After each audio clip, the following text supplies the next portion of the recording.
Incoming message. Okay, let's dive right into this.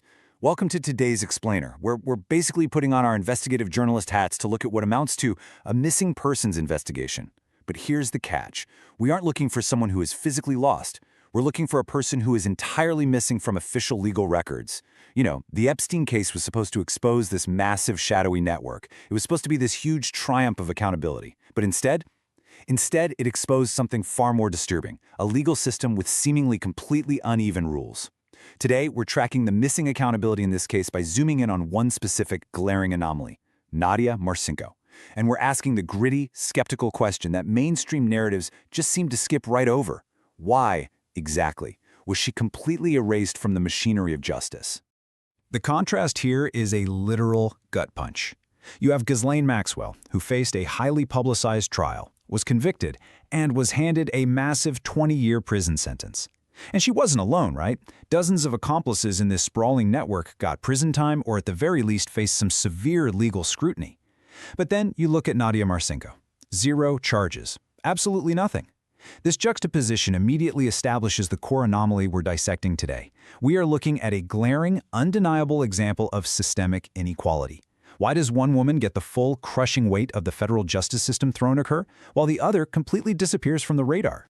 No charges, no trial, no public record.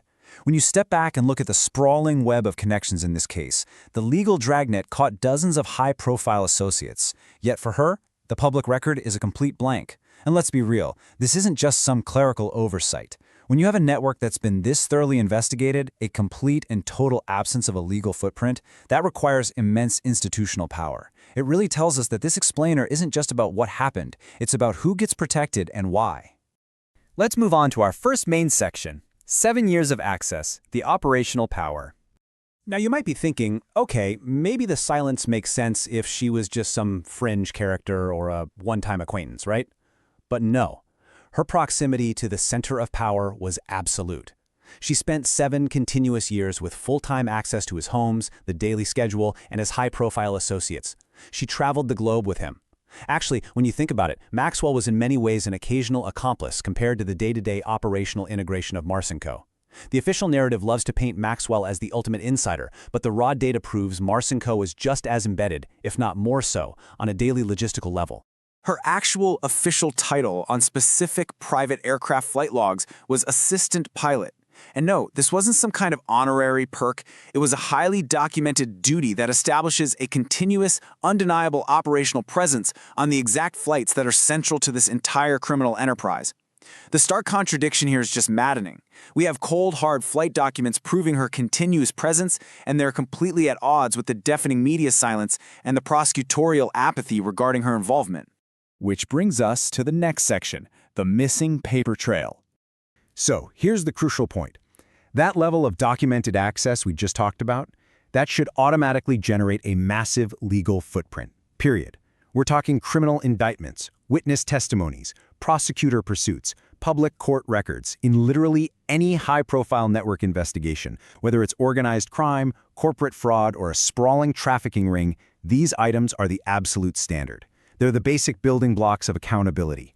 Every single one of these should exist for someone with 7 years of intimate access as an assistant pilot. But mysteriously, inexplicably, they don't. The file is empty.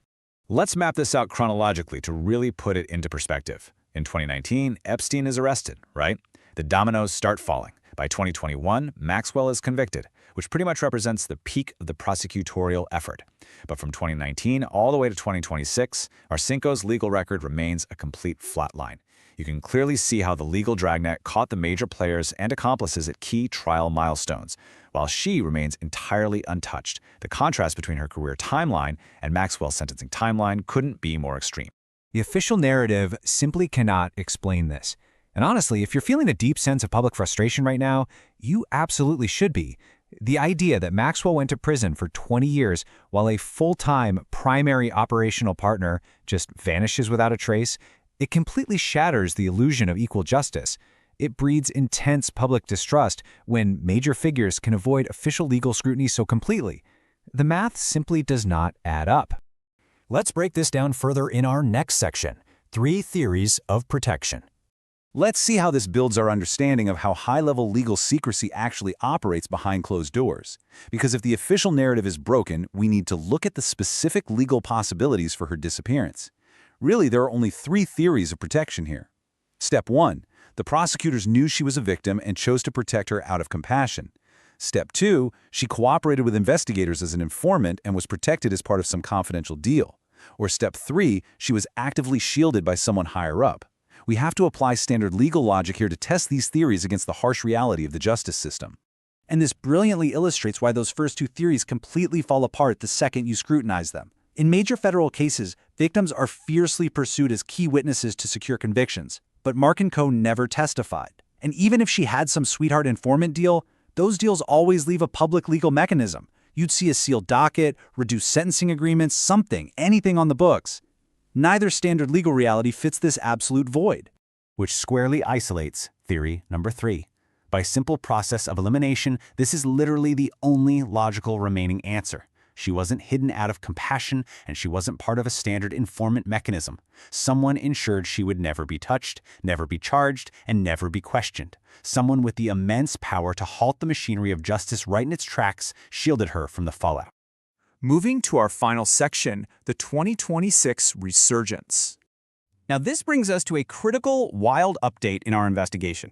Just when it seemed like she had successfully disappeared forever, new reports from June 2026 dragged this true crime mystery right back into the light.